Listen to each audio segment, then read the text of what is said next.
What's up mga bossing, it's me again, Jen Frias, magbabalik na naman for today's video, mini vlog mga bossing. Tara samahan nyo naman kami mag-SM dito ng aking baby guys, kasi ngayon ay inaya kami ng kanyang ate, kasi ngayon din ay birthday ng kanyang anak mga bossing, kaya ayun sumama kami dito mga bossing. At happy birthday nga pala dyan kay Prince mga bossing, at ayun nga yung panganay nilang anak mga bossing ng birthday. At dito nga mga bossing, tamang laro nga lang kami dyan ng basketball mga bossing. At ayun ng mga bossing, no, kamusta nga kayong lahat, kasi ngayon lang din tayo nakapag-upload, gawa ng ako ay busy mga bossing, gawa ng meron na rin akong nahanap ng trabaho po dyan mga bossing, kaya ngayon ko lang tumaya upload mga bossing.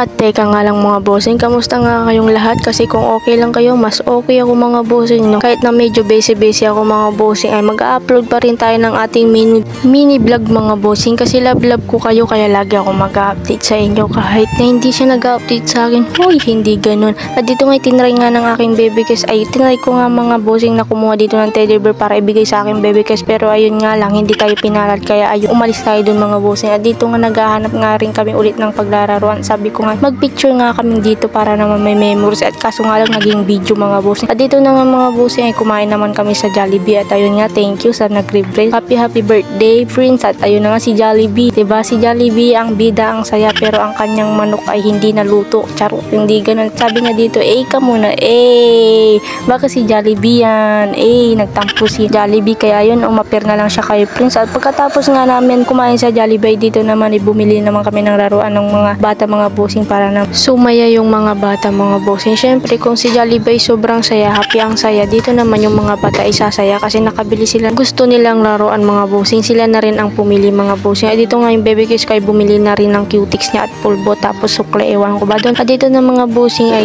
kanibukasan nga mga bossing, mansari nga naman ng aking baby kiss, kaya dito ay dali-dali nga ako pumunta sa may tindahan para naman bumili ng pizza mga bossing. At dito nga may makikita kayo dyan, chicks, diba? Chicks yan mga bossing, kita nyo naman, zoom ko pa para sa inyo para makita nyo. Dito mga bossing, madami ditong chicks mga bossing, kung gusto mo maghanap ng chicks dito ay meron na meron. Kaya diyan nga mga bossing, grabe yung ngiti ko, pero stick to one lang tayo mga bossing. At dito nga makalipas nga ng ilang minutes ay nandito na rin tayo sa pizzahan at nag-order na rin ako. At dito mga bossing, ayan nga yung mga street food nila mga bossing. At dito nga mga bossing, magandang magbenta dito mga bossing, kasi madaming tao dito mga bossing, bandang hapon mga bossing. At dito katapos ko nga bumili ng pizza mga bossing, may nadaanan naman akong chicks mga bossing, nasa harapan ko mga bossing, kaya dyan sobrang ngiti na naman si tomboy nyo, charot, hindi ganun, talagang stick to one lang ako mga bossing. Dito na nga mga bossing ay pauwi na rin tayo mga bossing, bali malapit nga lang dito yan mga bossing, bali sa labasan lang yung bilihan ng pizza mga bossing, sobrang lapit mga bossing. Bali ayan na nga mga bossing, pauwi na rin tayo dito mga bossing. Hindi nga alam ng aking baby kiss na bumili ako dyan ng pizza mga bossing, kaya ayun, na surprise na lang siya. Dito nga sabi ko sa kanya, hi ka muna, sabi ko sa kanya, tayo na nga, ngumiti na nga siya mga bossing. Dito nga katapos nga naligo dyan mga bossing, at ayun na nga, binuksan niya na nga yung papizza ko dyan mga bossing. Naks naman, gentleman dog yan. At dito nga binigyan ko nga rin siya dyan ng roses na binunot ko lang dyan sa gilid-gilid. So yun, hanggang dito na lang ating video. Maraming salamat sa panonood sa akin lagi. Don't forget to follow Jen Frias. Bye bye.